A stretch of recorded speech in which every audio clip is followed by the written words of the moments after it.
I have so many thoughts. So many thoughts. So, Bridget Collins' first book for adults was called The Binding. It came out in 2019. The Binding is one of my favourite novels. Full stop. I fell head over heels for this book. I've got 2 copies of it, one digital, one physical. It's not here. If you haven't read it, you just have to.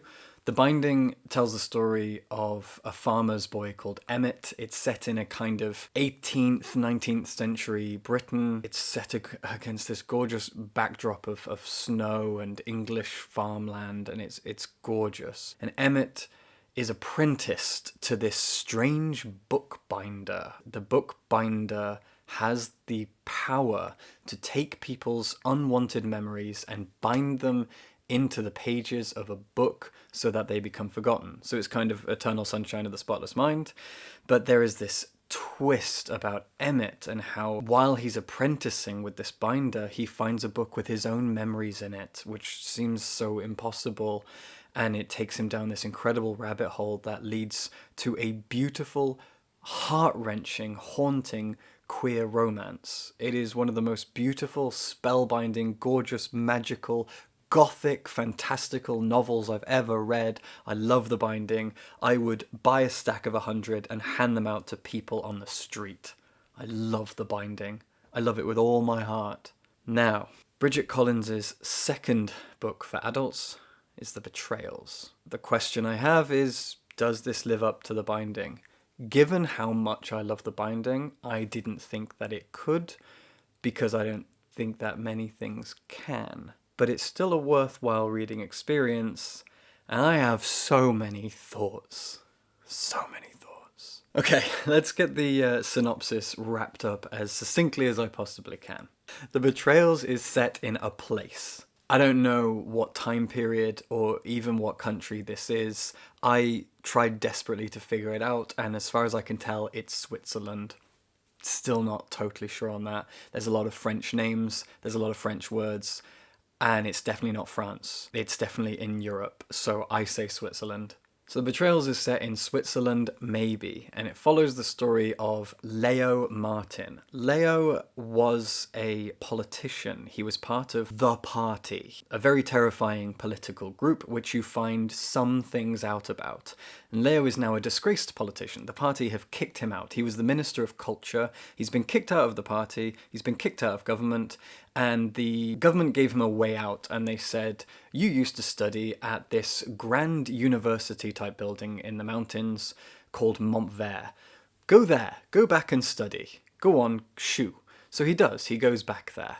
And from here, the story is split into the past and the present. Within the present, you have Leo's narrative, where he goes back to the university and he treads his old halls, but there is another person who is our second protagonist, and this person is called Claire. Claire is the first female teacher at this university, and the teachers there are called magisters. And Claire is our second protagonist, so we have sometimes Leo's story and sometimes Claire's story. But then you also have the past, and the past is a diary kept by Leo when he was originally at university around the age of 21.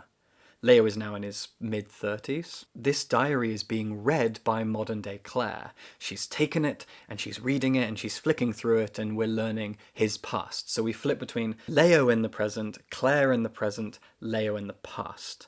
There is also a third protagonist called the Rat, who is a strange girl who lives in secret in the walls of the university, and her chapters sporadically come here and there, and they're usually very short, strange snippets of life as this ghost, if you like, of the university.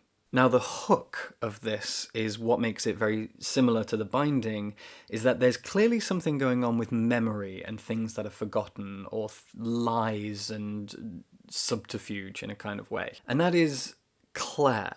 Claire knows Leo. Claire remembers Leo, and Claire is frightened that Leo knows her, or will recognize her, or will get too close to her. It's not entirely clear at the beginning. If you've read The Binding, your mind starts to whir and you think, forgotten memories, time travel maybe, mistaken identities, body switching, I don't know, and you start coming up with ideas about why she knows him and why she's frightened that he will know her. And your mind spins and it reels. Now, The Betrayals is about, I think it's 425 pages. And most of the story is concerned with Leo of the past getting to know a boy called Carfax. His full name is M.A. Carfax de Carcy, I think. Carfax is an angry boy who studies at the university with Leo, and the two of them don't get on, and throughout the story the two of them are forced together because they have to study together. Now the thing that they study is called the Grand Jeu,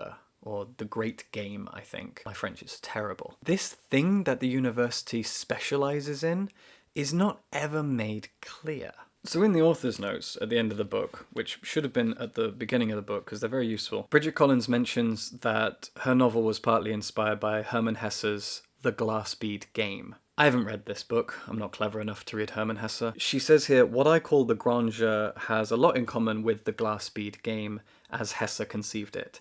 It is an elusive game that combines maths, music, and ideas in an atmosphere of meditation. Now, that is a very succinct description of what this Grand Jeu is. Montvert teaches the Grand Jeu, and students have to perform it. And every semester, they put on a performance of this Grand Jeu. And repeatedly throughout the book, the Grand Jeu is mentioned. It is a motif, it is a story point, it is a thing that the students are doing. But it's never made clear what it fucking is. It's inspired by Christian methods of worship. In this world, Christianity is on the fringes of being outlawed. It reminds you a lot of Hitler's Final Solution. Christians are on the fringes of society and they're slowly being black-bagged and thrown out by this government, the party. And again, the party is never explored and described half as much as I was begging that it would be. When he was originally a student, Leo was an expert at the Grand Jeu. He won medals. He played a duet Grand Jeu with this boy, Carfax. Now, this girl, Claire is the first female teacher at Montvert, and she teaches the Grand Jeu. She is the Magister Ludi. And so the Grand Jeu is a very important part of the story, and at no point is it made clear what it is. It has something to do with music. It has something to do with mathematics, and I imagine it as some sort of physical dance performance thing that involves musical instruments and meditation or prayer or forms of worship through ritual dance. It's not clear what it is. So much of the plot and the narrative and character relationships revolve around this thing called the Grand Jeu, and you don't know by the end of the book what this thing is. And that's kind of frustrating. It's too vague. Now, I mentioned before about this party. The party is run by a prime minister who's just called the Old Man, and you've got a bunch of different ministers, a lot of whom studied at Montvert. So Montvert is a kind of Oxbridge place. And that includes our protagonist, Leo, who was the Minister of Culture, and there are ministers of other things who knew Leo, maybe they studied together, or they at least have Montvert as Montvert is kind of a familiar place to all of them. This party, you don't know what time period it's in, you don't know what country it's in, and you don't really know what the party wants. They have come into power, Leo played a part in this, and now he's been extradited from the party. The party is a fascinating thing, but that's it, really. You kind of get whispers throughout the book that Christians are being black-bagged and taken away, much like Hitler did. So, okay, it's inspired by real historic events where people of certain groups, religions, communities were sidelined, pushed out, extradited, even murdered. But why? Dunno. What's the party after? Dunno. Who is the party made up of? Dunno. How did they get to this point? Dunno. Where are we? Dunno. There are too many questions. For Bridget Collins to build such a fascinating world and only give you hints and whispers while telling you, no, the important thing is these protagonists at this university and the mystery behind how they know or don't know each other. And all the while you're thinking, no, tell me more about the party. Tell me more about this world. Tell me when it's set in. Tell me, is this some alternate history? Well, of course it is. It is an alternate history. But when exactly? And why? And what happened? And are we in Switzerland? I don't know. Okay, so we don't know who the party are. We don't get much world building. But we do have our characters. Leo, Claire, Carfax, these are really, really interesting people. It's hard to talk about the story without spoiling things. This is a story that is built on very specific twists. These twists come at you bit by bit as the story goes on. Without spoiling a single thing, I will just say this as vaguely as possible. The central mystery conceit is the relationship between Claire, the present-day first female teacher at the school, and Leo, the disgraced politician who has returned to the school. She knows him. She is worried that he will remember her or that he knows her for some reason. And though the two of them run into each other a lot and have a strained relationship, there's always this mystery of what's their history, what's their past. I had an idea about the connection between Claire, Leo, and Carfax, the boy that Leo is enemies and then more later on kind of pseudo friends with. And I thought, I have an idea about what this is based on the binding, based on how Bridget Collins wrote that story and wrote the characters in it. I have an idea. Then you get told what this relationship is later on. Of course you do. That's not a spoiler. It's going to get revealed. And it's really bland and mundane. And I went, oh, is that it? Okay, fine. And then we keep going, and one of the 3 or 4 theories that I had in my mind turned out to be the real reason, and it was really exciting. By that point, there are 50 pages left in the book, and those last 50 pages are fucking brilliant. This is a 425-page novel, and the last 75 pages, from page 350 till the end, is captivating and beautiful and mesmerizing and exciting and thrilling, and I threw myself into it and I pushed through to the end and I ate it up. But for the 350 pages until that point, there is obscure, vague world building, slow character growth, a grandeur which is mentioned on every single page and yet you don't know what the fuck it is. There are too many vague things. It's all nondescript. You are living in a fog from page 1 to page 350. And that fog is not enough of a draw. I almost didn't finish it. There are a few moments throughout this book where I just couldn't get through it because the characters, their histories, their relationships, the events that unfold were not exciting enough to pull me through it to get to page 350. But when you do get to page 350-ish, it's the most exciting thing. It's the most wonderful revelation, even though I saw it coming. And then you get a red herring that tells you, no, it's not what you think it is, Will. Don't, it's not that. And then it is that. And then it gets really exciting. And then it's thrilling. And then it's the most wonderful thing. So I don't know how to feel about that. Obviously, I'm saying a lot of negative things, and it's because of how wonderful Bridget Collins is and how I feel like this book was it was so ambitious. Bridget Collins is a literary mastermind when it comes to atmosphere and setting and world building and narrative hooks and twists and turns and red herrings and subterfuge and mystery and suspense and character growth and romance. She can write love. In The Binding, she writes the most engaging and desperately beautiful queer romance that I've ever read. And I'm thinking, yes, give me that in the Betrayals. I just was left wanting for too long, and not enough happened to draw me through the fog. I was wandering through the fog, and no one at any point grabbed my hand and pulled me through just a little bit more. You're wandering through the fog, and suddenly you bump into some very exciting thing that hooks you until the end. It comes so late, though. This moving back and forth between Leo's past, Leo's present, Claire's present, the mystery of who they are and why they know each other, and this strange girl called the Rat, all of this is not quite compelling enough. And the fact that there are so many unanswered questions about the world building, this institution of Montvert, what it is they do, what the Grand Jeu is and why they study it, why Christians are being thrown against the wall and shot, what the party is after and where they came from and what they're up to. I know it's not the point. I know that the point is the relationship between these characters. Then why build such a mysterious and compelling and exciting world to give us so few answers about it? Think about 1984. In 1984, you have world building, you have Big Brother's oligarchy, this terrifying group of people who've risen up and taken over Great Britain. We learn that Great Britain is now basically an American state. It's the 51st state, and I think it's known as Airstrip 1, and it's basically a landing pad for the American military. We learn all this stuff. We learn about Big Brother. We learn about the power that he has. We learn about the power of the oligarchy that run the show. And we have Winston, our protagonist.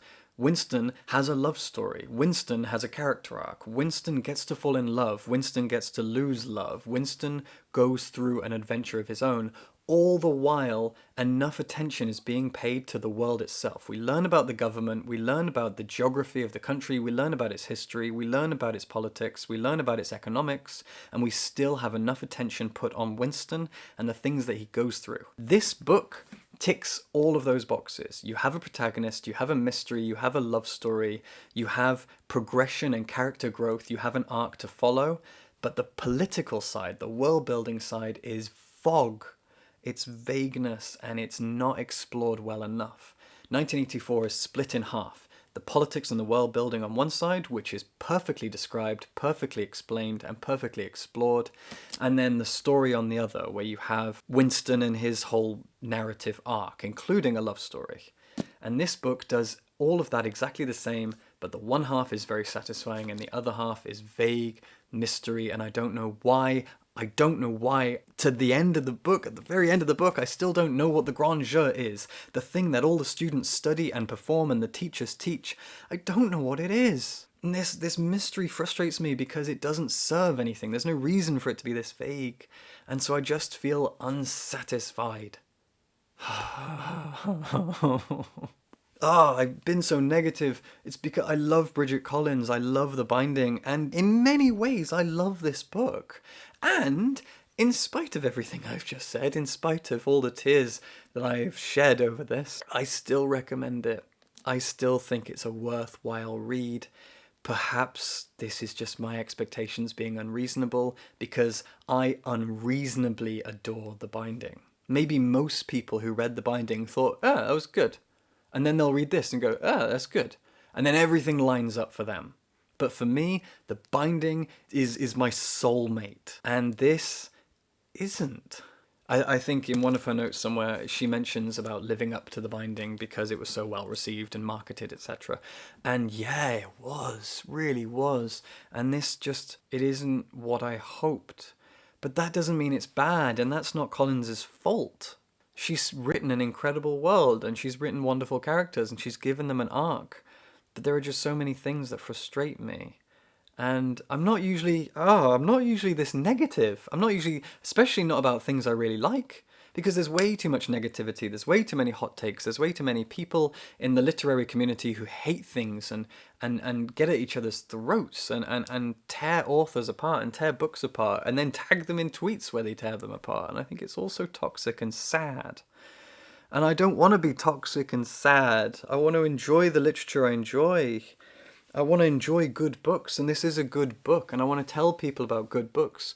It's just full of things that frustrate me that didn't have to frustrate me, and it's there's so many thoughts, and there are so many things I love about it. And you know what, I finished this book last night, and I thought about it when I was going to sleep, and I thought about it when I woke up, I thought about it on my morning run, and I love it. After all of this rambling and moaning and groaning, I still love it. And I do think you should read it, because Leo is a compelling character and Claire is a beautifully, wonderfully written woman who deserves attention and love. You should read The Betrayals. You should read this book. It's brilliant. It's a wonderful story. It's a wonderful narrative. I just spent this video focusing on the negatives and now I'm regretting it and I'm not filming it again.